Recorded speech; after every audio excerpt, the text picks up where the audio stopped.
তার নানুপুরি রহমতুল্লাহ বলতেন, হয়তো নানুপুরি বলতেন, যে না বুঝে মনে মনে তারে বুঝাবে কোন জনে। আমি যে পৃথিবীর শ্রেষ্ঠ মানুষ এটা যদি আমি না বুঝি তো আর কে বুঝবে? আমি তো এটা বুঝলাম না। যদি আমি বুঝতাম তাহলে আমি মোবাইলে ঢুকতাম না। এবার জি কয় না, এবার জি আসতে হয়েছে, দেখছেন?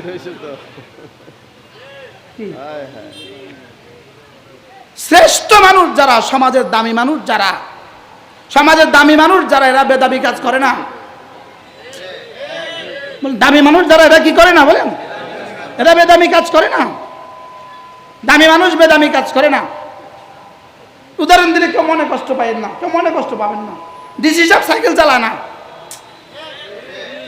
আমাদের জেলাদার জজ, তাকে আপনি কখনোই মাছ বাজারে দেখবেন না। কখনোই কি দেখবেন না বলেন? মাছ বাজারে দেখবেন না, তারা কখনোই চায়ের দোকানে দেখবেন না।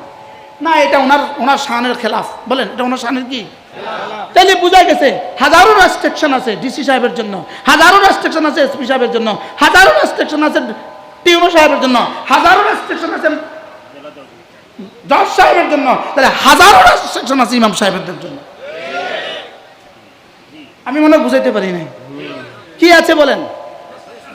কিছু বাধ্যবাধকতা আছে কিনা বলেন? এই বাধ্যবাধকতা কিছু সীমাবদ্ধতা আছে কিনা বলেন? আপনার জন্য কি কিছু রবের পক্ষ থেকে কিছু দিক নির্দেশনা আছে কিনা বলেন? আপনি এমন কোনো কাজ করা যাবে না যে কাজ করলে আপনার নামাজ মাকরুহ হয়ে মুসল্লিদের নামাজ মাকরুহ হয়ে যায়। কোন ইমাম যদি দাড়ি কাটে কোন ইমাম এক মুষ্টির নিচে, কোন ইমাম যদি এক মুষ্টির নিচে দাড়ি কাটে, তা আমি কি বলি জানেন?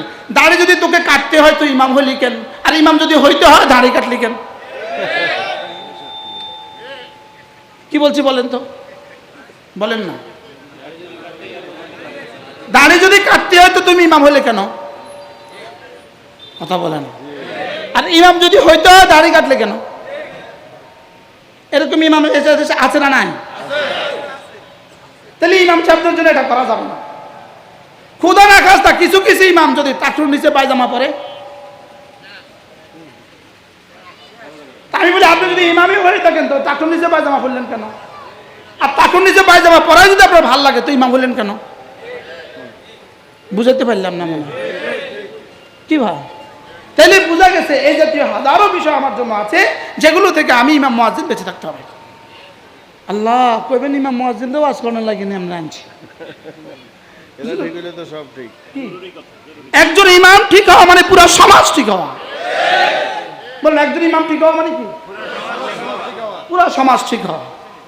কোন ইমাম মোবাইলে গুনাহ করার সুযোগ নেই। বলেন বলেন বলেন বলেন।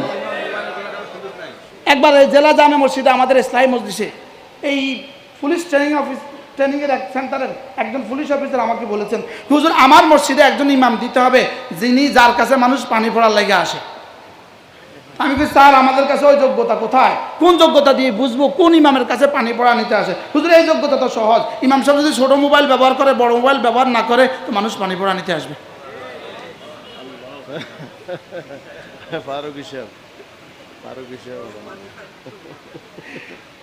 কি ভাই?